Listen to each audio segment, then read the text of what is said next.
नमस्कार, आवाज इंडिया देखने वाले दर्शकों का स्वागत है। महाराष्ट्र की राजनीति ब्लैक मैजिक काले जादू के आरोपों से गर्माती नजर आ रही है। उद्धव ठाकरे शिवसेना का आरोप है कि एकनाथ शिंदे ने वर्षा बंगले में कामाख्या माता के बलि दिए भैंसों के सिंग गाड़ रखे हैं, इसलिए सीएम देवेंद्र फडणवीस वर्षा बंगले जाने से कतरा रहे हैं। एकनाथ शिंदे और उनके पार्टी के लोगों ने इन आरोपों को बेतुका बताया है। शिवसेना उद्धव दल के नेता और सांसद संजय राउत ने महाराष्ट्र के मुंबई के मलबार हिल इलाके में स्थित सरकारी रूप से मुख्यमंत्री पद को लेकर मिलने वाले वर्षा निवास स्थान को लेकर बड़ा सनसनीखेज खुलासा किया है। राउत के इस खुलासे के बाद मुख्यमंत्री का वर्षा निवास स्थान वाकई एक तरह से चर्चा का विषय बन गया है।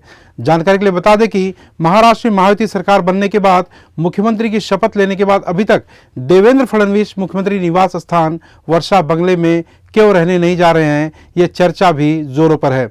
इस मामले में शिवसेना उद्धव दल के नेता और सांसद संजय राउत ने बयान देते हुए कहा कि इतने महीने हो गए हैं मुख्यमंत्री पद का शपथ लेकर, लेकिन राज्य के मुख्यमंत्री के लिए जो अधिकृत पद वाला निवास स्थान है वर्षा निवास स्थान, इस निवास स्थान पर राज्य के लाडले मुख्यमंत्री देवेंद्र फडणवीस अभी तक रहने क्यों नहीं गए हैं, ये बड़ा सवाल है। इस मामले में आगे संजय राउत ने बयान देते हुए यह भी कहा कि उन्हें इस बारे में ये जानकारी मिली है कि मुख्यमंत्री देवेंद्र फडणवीस कहते हैं कि अगर वो वहां रहने भी गए तो सोने के लिए नहीं जाएंगे। राउत ने इस बाबत आगे ये भी कहा है कि समझ में नहीं आ रहा है कि आखिरकार ये मामला पूरा क्या है।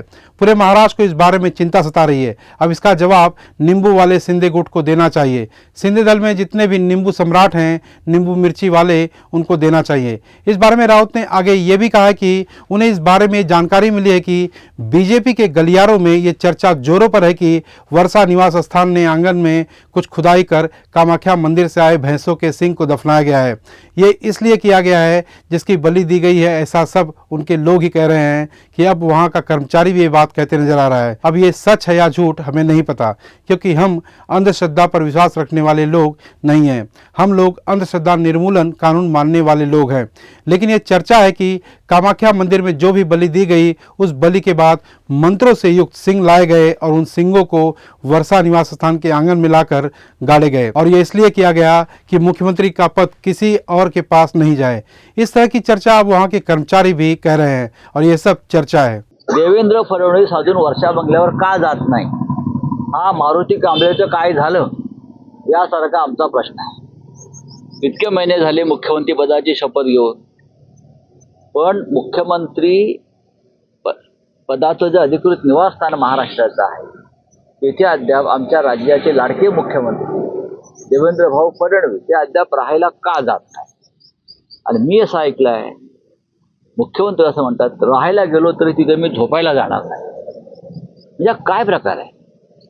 अख्ख्या महाराष्ट्राला चिंता लागून जाईल, त्याचं उत्तर या लिंबूवाल्याने द्यावं। हे जे लिंबू सम्राट आहेत शिंदे गटात सगळे लिंबू मिरची, माझ्या असं कानावर आलेलं आहे की बीजेपीच्या अंतस्थ गटामध्ये अशी चर्चा आहे की त्या बाहेरच्या लॉनमध्ये काहीतरी खोदकाम करून कामाख्या देवरून आलेल्या रेड्याची शिंग पुरली आहेत वर्षा बंगल्यावर। हे रेडे कापले असं तिथे चर्चा आहे, असं त्यांचेच लोक सांगतायत, असं तिकडला स्टाफ सांगतोय। हे खरं आहे की खोटं आहे, आम्ही का अंधश्रद्धेवरती विश्वास ठेवत नाही। आम्ही अंधश्रद्धा निर्मूलन कायदा मानणारे लोक आहोत, पण ह्या चर्चा आहेत की कामाख्या मंदिरात जे काय रेडे कटिंग झालं, तिथून काही मंत्रलेली शिंग आणली म्हणजे काय, आणि ती तिकडे पुरली आहेत। हे मुख्यमंत्री पद कोणाकडे टिकू नये दुसऱ्या माणसाकडे, आम्ही सदैव असं तिकडला जो कर्मचारी वर्ग ते सांगतायत। आता ही टाकेवार है, महाराष्ट्र ने हमेशा एक कदम सबसे आगे रखा है। यहाँ अंधश्रद्धा नहीं चलती, वी आर प्रोग्रेसिव पीपल। लेकिन अचानक से राजनीति में अंधश्रद्धा आ गई है। जब से एकनाथ शिंदे मुख्यमंत्री बने तब से वो क्या गुवाहाटी में कामाख्या में गए, उसको काटा उसका खून दिया, फिर मुख्यमंत्री बने, ये बातें महाराष्ट्र की राजनीति में तब से चलने लगी है। और बात रही वर्षा बंगले की, हमारे मुख्यमंत्री का अधिकृत निवास स्थान है, प्रतिष्ठा है कि महाराष्ट्र के मुख्यमंत्री का निवास स्थान है। हर कोई राजनीतिक व्यक्ति जो कभी मंत्री होता है, केंद्रीय मंत्री होता है, उसकी एक ख्वाहिश होती है कभी ना कभी मैं मुख्यमंत्री का जो निवास स्थान है वर्षा, उसमें अधिकृत तौर से रहने जाऊं। लेकिन मैं पहली बार देख रहा हूं आज के मुख्यमंत्री वहां जाने से डरते हैं, उन्हें बहुत डर लगता है। अब वो डर के पीछे क्या कारण है उसके बारे में केंद्रीय गृह मंत्रालय ने कोई संशोधन करने की जरूरत है। वो क्यों डरते हैं, जाने से ही डरते हैं अंदर कुछ लोग। अब ऐसी क्या बात अंदर छुपी है, क्या रहस्य है? एक फिल्म आई थी 2 गज जमीन के नीचे। अब वो 2 गज जमीन के नीचे क्या क्या गाड़ा है वो देखना पड़ेगा, वो रहस्य है।